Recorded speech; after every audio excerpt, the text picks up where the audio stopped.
今日平日新牧師嘅廣播。耶穌喺十架上成為罪一樣，藉着將你嘅罪納入佢嘅身體裏邊，將我嘅罪歸到佢嘅身體裏邊，佢為我哋嘅罪受罰，代替咗我哋。Amen。而我哋點樣變成公義呢？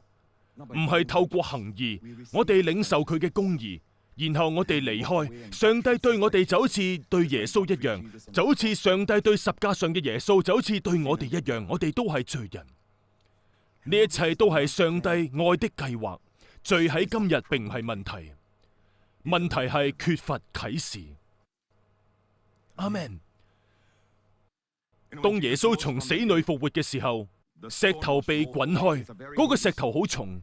喺今日嘅以色列，你可以去花園重，我相信係真嘅花園重。耶穌喺嗰度留下咗空嘅墳墓，因為聖經說你必須彎下腰。彼得同約翰嚟到空墳墓前，佢哋必須彎下腰先能夠睇到耶穌安息嘅地方。而喺花園重，你必須彎腰先睇到安放耶穌嘅地方。而石頭滾開，不讓耶穌出來。你知道點解嗎？因為嗰個新嘅身體是有形的。當佢喺樓上向門徒顯現，當時佢哋因懼怕猶太人而關上門，門徒都藏在嗰度。當耶穌出現喺佢哋中間，對佢哋講：摸我看看，靈沒有骨沒有肉，你們看我是有的，係有形嘅肉體同骨頭。所以喺榮耀嘅身體裏邊，我哋有肉有骨，我哋唔係飄進對方嘅屋企，而係有肉同骨頭嘅，只係你永遠唔會感到疲倦，你唔會覺得無聊，你可以坐着聽完牧師嘅講道 ，Amen， 你唔會再生病，你永遠唔會死啊，你永遠唔會衰老。事實上，聖經說天使告訴婦女，佢哋到咗嗰度睇到天使，天使們都好年輕。佢哋睇到一個年輕人坐在石頭上，幾乎係對石頭嘅藐視。佢原本係要將耶穌留喺裏面，羅馬人喺外面安排咗額外守衛，以確保石頭冇滾開。而天使下來，將石頭滾開，然後坐在上面。Amen， 唔係為咗讓耶穌出去，而係為咗幫助其他人嚟到墳墓前睇睇發生咗乜嘢事。因為耶穌復活嘅身體超越咗呢個身體，我哋嘅身體唔係咁樣。聖經喺哥林多前書15章談論到呢一點，他說有天上的形體，也有地上的形體，有魚類嘅形體。你唔會有魚類嘅形體，除非你係水行俠或者蜘蛛俠，咁你就有一個搞笑嘅形體啦。唔係，朋友，動物嘅形體係一回事，昆蟲嘅形體係一回事，另一個層次。但當上帝創造你嘅身體為最完美，但仲有更高嘅創造，耶穌復活嘅身體。聖經說，有一日我哋嘅身體會變成好似佢嘅身體咁樣，而嗰個身體唔再有來或去。耶穌同佢復活嘅身體唔再有來或去，而係出現或者消失。所以唔需要將石頭滾開，讓佢出來，佢可以出現，亦都可以消失。佢唔再受地球嘅定律所限，例如萬有引力或者時間或者物質定律。佢超越咗呢一啲定律，就好似飛機。每次飛機起飛嘅時候，佢透過推力同升力定律去抵消引力。我哋會遵循更高嘅法則。耶穌嘅身體不同於拉撒路復活嘅身體。佢使佢從死裏復活。拉撒路死後4天，姐姐說他必定臭了。耶穌說如果你信，就必定看見上帝的榮耀。然後佢話拉撒路出來。我好高興耶穌叫拉撒路嘅名字，佢特別指出佢嘅名字，因為嗰度有好多死人。如果佢話出來，所有死人都會復活。拉撒路出嚟啦，手腳被綁着，因為當時猶太人處理屍體嘅習俗係用亞麻布包裹起來，就好似木乃伊，然後會放上香料，等佢變硬之後就會無法解開，硬到好似石頭咁。呢個非常有趣，因為聖經說，當彼得同約翰嚟到空墳墓嘅時候，耶穌復活後首先向一位婦女顯現。女士們話，新嘅秩序已經到來啦。Amen。喺律法之下，女性喺某種意義上處於屈從地位，佢哋甚至係冇地位，但喺恩典之下，新嘅秩序已經到來。第一位傳道人係一位女性。耶穌對瑪利亞說，唔係佢嘅母親瑪利亞。聖經中幾個瑪利亞，呢個係抹大拉嘅瑪利亞。佢話去告訴我的弟兄，佢第一次稱呼佢哋為我的弟兄。之前佢稱佢哋為我的羊群、我的門徒，但呢個係佢第一次講我的弟兄，同佢哋講我要去見佢哋嘅父，我的父，你的上帝，亦都係我嘅上帝。而家我哋係一家人。一旦你重生，你就得着嗰個本性。上帝嘅血統同埋 DNA， 聖經說我哋分享上帝嘅本性，我哋唔係上帝。其實我亦都唔係完美嘅，我嘅行為亦都唔完美。只要問問我嘅妻子，男士喺下午3、4點左右睇起嚟好完美，喺佢哋投入工作嘅巔峰期，佢哋睇起嚟唔錯嘅。但問問佢哋嘅妻子，佢哋早上瞓醒嘅時候係點樣嘅？Amen。我哋都會受到身體感覺、靈魂煩躁嘅影響，我哋嘅憤怒、我哋嘅怨恨等等。但你知道嗎？當上帝望住信徒，上帝喺靈裏邊睇見佢，你係義人。呢個並唔係你努力嘅結果，亦都唔係你嘅作為。呢個係耶穌基督俾你嘅恩賜。而家我哋嘅身體正在改變，逐漸成聖。我哋正在學習使我哋嘅身體與靈相符。但每次聽到呢個消息，我都會好歡喜。你蒙召回家，天堂係你嘅家，你嘅罪都被寬恕啦，就好似耶穌喺十架上捨命一樣，你嘅罪被赦免。朋友，拉撒路嘅復活並唔似耶穌嘅復活。當耶穌使拉撒路從死裏復活，拉撒路將來會再次死去。但當耶穌從死裏復活嘅時候，呢一次嘅復活唔會再有死亡，而從死亡中獲得生命。另一邊嘅生命，我哋所有重生嘅人 ，Amen。從屬靈上面嚟講，我哋復活啊！你其實係一個未得到復活身體裏邊嘅復活者，你唯一冇復活嘅部分係你嘅身體。但上帝會忽視墳墓裏邊嘅屍體咩？上帝會忽視身體嘛？無論係火化葬喺海中定係其他，唔係，冇一絲一毫嘅損失。聖經哥林多前書15章說，身體所種的是必朽壞的 ，All right， 復活的是不朽壞的，所種的是卑賤的。佢會腐爛 ，right， 變成骨頭同骨架。所種的是軟弱的，復活的是有能力的。Amen。換句話講，上帝唔係話靈就喺呢一度，但不幸嘅係我哋失去咗身體。唔係一粒原子都冇遺失，上帝記得佢喺邊度。上帝知道，聖經說，當耶穌再臨嘅時候，上帝嘅大能直接進入復活嘅人，嗰個腐爛嘅骷髏，剩下嘅骨頭，甚至係灰塵。佢哋話上帝用地上嘅塵土創造人類。當上帝創造亞當嘅時候，佢用地上嘅塵土做人，女人係用佢嘅肋骨做嘅。被愛不來自塵土，所以男人唔介意骯髒，女人好愛乾淨。走開去沖涼，點解你咁懶？起身去沖涼。我哋話啊，骯髒、污糟，唔知點解呢個係我嘅自然狀態。我中意泥巴。女人唔同，佢哋就好似一個高等物種，追求乾淨。Amen， 屏幕師講得好啊 ，Amen。所以 ，All right， 上帝就係咁樣設計。人係用地上嘅塵土做嘅。當人死去嘅時候，無論係土葬定係火葬，最終會變成點樣呢？塵埃。塵埃點解呢？因為上帝用塵土創造咗人嘅身體，但其實人唔淨止塵土。上帝將氣息吹入人體內，上帝創造咗人類，就好似用塵土造成嘅假人。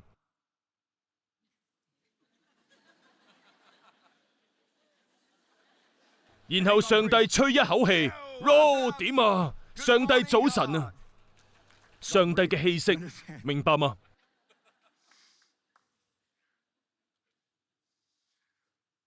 所以人係冇生命嘅，只係一個軀體，但靈卻使身體活過來。聖經裏邊有個秘密話俾我哋知，如果那使耶穌從死人中復活者的靈住在你們裏面，那使基督從死人中復活的，也必藉着住在你們裏面的聖靈，使你們必死的身體活過來。我哋必須後會喺裏面行走。All right，而家我哋先睇睇呢個身體。上帝會使呢個身體復活，但我哋呢？當耶穌再臨，嗰啲死咗嘅人，佢哋嘅身體變成咗榮耀嘅身體，有力嘅身體，不朽嘅身體。但對於我哋呢一啲活着嘅人嚟講，情況又點樣呢？最有可能嘅係，朋友，我哋喺地上睇到各種末世嘅跡象，突然間全部爆發出嚟。當我哋睇到呢啲跡象，耶穌說：你們就當挺身昂首，因為你們的救贖指你嘅身體嘅救贖臨近啊 Amen。 所以而家任何時候被提都有可能發生。耶穌將會翻嚟 Amen。 所有關於佢第一次降臨嘅預言，佢將會穿過伯利恆鎮 Amen。 佢將會出現 Amen。 來自猶大支派，佢將會出自大衛嘅支派，正如預言所講，佢將死去，佢嘅骨頭將晴着眼看佢，佢哋刺穿咗佢嘅雙手同肋旁。當詩篇22篇嘅預言應驗嘅時候，當大衛引用詩篇嘅時候，仲未有釘十架呢一回事。喺嗰個年代，死刑係用石頭掟死，所以呢個係個預言。他們扎了我的手我的腳。大衛講嘅係耶穌，羅馬人係會設立呢一種殘酷嘅殺人手段。關於佢第一次降臨嘅所有預言都已經實現啦，全部都應驗啦。但關於耶穌第二次降臨，仲有更多嘅預言，比第一次更多。我哋正在見證佢嘅發生。喺呢一切發生之前，耶穌說耶路撒冷將會係被踩在腳下。換句話講，喺現代世界，佢哋嘅目光將注視着耶路撒冷，再關注以色列呢個小國。我上個月剛剛從以色列翻嚟，我喺嗰度講道玩得好開心。而家嗰度正正係春天，點解全世界嘅目光都集中喺以色列嘅身上呢？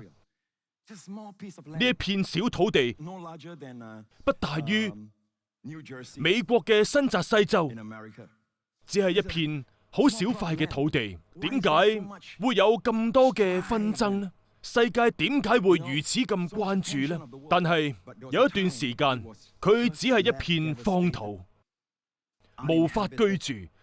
馬可波羅喺佢嘅日記中寫到穿越呢一片曾經嘅聖地，佢話嗰度係充滿蚊子同埋瘧疾嘅沼澤，並唔係一個適合人居住嘅地方嚟嘅。但係如今已經2000年過去咗啦，以色列人民被趕出佢哋嘅家園，而家佢哋又翻嚟啦。耶穌說：當你睇到呢件事嘅發生，當你睇到耶路撒冷重回以色列嘅手，佢講咗乜嘢？外邦人嘅時代已經結束。我哋從來冇見過呢一種情況。如果我喺1948年之前對你哋講呢一啲，你會話平牧師，嗰個地方而家係一片沼澤，乜都冇，冇嘢生長。而家冇人咁講。再一次，注意力集中喺中東地區，喺以色列。點解？救世主蒙差遣，上帝之子蒙差遣嚟到以色列。佢喺以色列為世人嘅罪而死，佢喺以色列復活，佢會翻嚟接我哋。佢將會從邊度統治呢？以色列。Amen。所以聖經裏邊仲有好多關於第二次降臨嘅預言。但朋友，讓我以此作結。OK， 我咁樣講係為咗讓你覺得，唉，佢都會講完嘅。復活唔係人嘅假象，唔係幻覺。All right， 好多人啊出現幻覺，唔係朋友，佢唔單止向佢嘅門徒顯現，聖經說他有一次向500多個弟兄顯現，有一次超過500幾人面前。我相信呢個係喺加利利，我認為係喺大使命山，佢喺嗰度頒布咗大使命。我相信呢一點，500幾人，他向500多個弟兄顯現，一次有500幾人，數量太多，唔可能係幻覺嚟。當時其中一啲人仍然活着。當保羅寫呢段經文嘅時候，他說他們中間大多數到現今還在，也有些已經睡了。呢個亦都打破咗謊言，就好似法利賽人發現耶穌嘅墳墓係空嘅，佢嘅門徒聲稱佢哋睇見耶穌從死裏復活，向佢哋顯明，佢哋俾錢士兵講門徒嚟到偷走佢嘅身體。想象一下，首先佢哋必須將石頭滾開，嗰度仲有守衛，羅馬守衛。佢哋點樣？真實嘅故事係天使降臨，佢哋全部倒下。聖經說佢哋被釘在地上，身體都顫抖起來。想象一下，佢打破咗謊言，因為冇人偷竊屍體之後仲會將布料搭好。因為聖經說，當彼得同約翰望住墳墓嘅時候，佢哋睇到就好似我剛才所講，就好似木乃伊一樣，好似繭一樣，佢仲係好硬，裏面係空嘅。安置頭嘅地方，嗰個亞麻布整齊放着，呢個表明嗰個人並唔匆忙，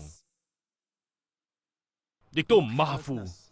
嗰個從死裏復活嘅係有時間折疊佢嘅衣服。男士們，耶穌佢做嘅第一件事就係摺衣服啊 Amen。 因此佢打破咗謊言。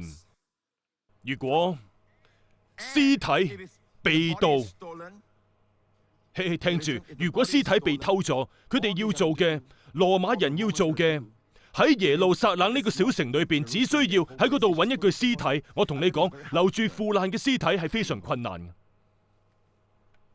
佢哋揾唔到屍體，呢個對門徒嚟講係幾咁昂貴嘅見證。除咗約翰，幾乎所有人因信而殉道，受折磨。你知道嗎？如果呢個係欺詐，而佢哋知道呢個係騙局，佢哋編造咗呢個故事。好多人喺遭受痛苦嘅折磨嘅時候，會承認呢個係欺詐，但事實並非係咁。佢哋為嗰位從死裏復活嘅獻上生命，佢救贖咗佢哋，佢愛佢哋。Amen。上帝點解要使耶穌復活呢？代價喺十架上付清，代價喺十架上付清。當耶穌喊道成了，聖經說聖殿裏邊嘅幔子裂開咗，一分為二。Amen。上帝走出來，上帝說你好，歡迎翻屋企。Amen。上帝同人之間罪嘅帳篷已經消除，代價已付清，因此耶穌呼喊道成了。但係上帝點解要使耶穌從死裏復活呢？我將用呢一節經文嚟結束。順帶一提，等我俾你睇睇嗰啲已入墳墓嘅將會復活，並且是不朽壞的。咁我哋呢啲活着嘅人又點樣呢？聖經喺同一章都提到呢一點。我現在把一個奧秘告訴你們，我們不是都要睡覺或死去，而是要改變。我們也要改變。呢度講我們指信徒，有一啲基督徒宣揚部分被提理論，有一啲基督徒將會被提，有一啲唔會被提。邊個將會被提？我估你會被提，我會被提。點解？因為我已經準備好。準備到咩程度先算準備好呢？唔係，只係恩典。你喺靈裏邊係咪因信得救？你嘅身體都一樣，靠着恩典，因着信。我們也要改變，指嘅係全部。當上帝講全部嘅時候，唔係講部分，全部加一切。我們也要改變。有幾快？在一剎那。希臘文嘅意思係喺一秒內、轉眼間、一閃而逝、眨眼之間。我哋嘅身體咁快就會變成咗復活嘅身體。Amen。一瞬間，號角最後一次吹響的時候，因為號角要吹響，死人要復活，成為不朽壞的。我哋呢啲活着嘅也要改變。我哋要喺呢個身體待幾耐呢？呢個身體永不死亡，永不衰老，永不生病，再亦都唔會感到疲倦，係永遠啊！確保你嘅永恆命定。Amen。佢會翻嚟接我哋。佢好快就會翻嚟。All right， 我哋翻到羅馬書並以此作結。大家準備好未？準備好未啊 ？Yeah， 你拍得越用力，我講得越快，太糟糕啦！天父，寬恕佢哋，但佢哋知道自己所做嘅。All right。OK， 基督點解被釘在十架上呢？佢為咗我哋嘅過犯、罪同錯誤被獻上。如果你問一般嘅基督徒，耶穌點解會被釘上十架？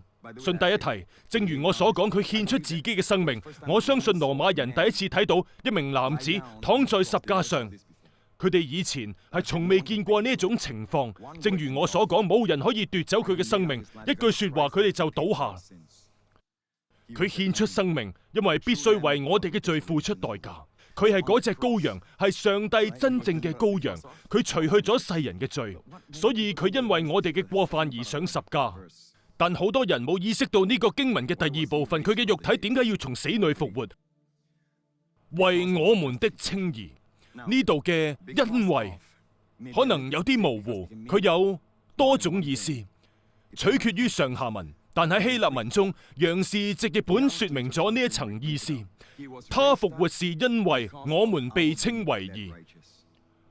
換句話講，擔當我哋罪嘅身體，佢受到如同最壞嘅罪人一樣嘅待遇，為咗使佢從死裏復活，返到去上帝嘅身邊。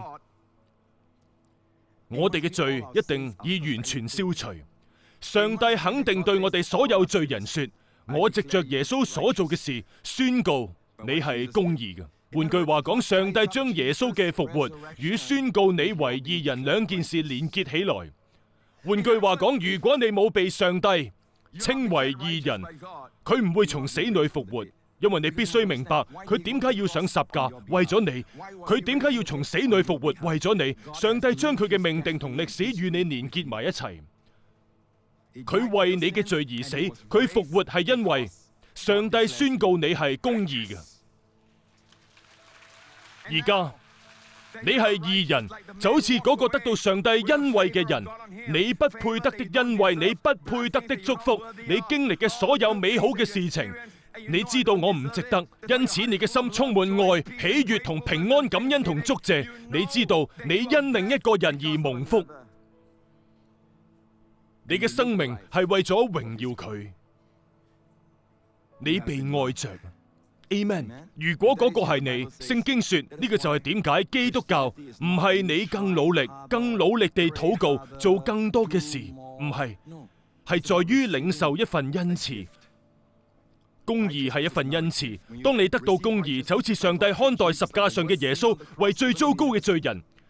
即使佢從未犯罪，上帝會同樣善待你，就好似你係世界上最公義嘅人，得着公義者一切嘅祝福。當你禱告，上帝聽到你嘅禱告，上帝喺你嘅生命中行神蹟，祝福你同你嘅家人。我來了，是要叫你們得生命，並且得的更豐盛。Amen。一齊低下頭，閉上眼睛。而家正在收睇嘅每一位朋友，聖經說要得到呢份恩賜，你只需要憑着信心，口裏承認，心裏相信。聖經說，如果你口裏承認耶穌基督係你嘅主，你心裏相信上帝已經使佢從死裏復活，你就必得救。如果係你，請同我一齊從心底禱告，一齊講：天父，我感謝你俾我最偉大嘅愛的禮物，我嘅主耶穌基督，佢代替我喺十架上受死，承擔我一切嘅罪，我所有嘅審判同譴責。當一切都結束嘅時候，佢為我嘅罪付出咗代價，直到最後一滴。佢喊道：成了。第三日，你使佢從死裏復活，佢今日仍然活着。有一日，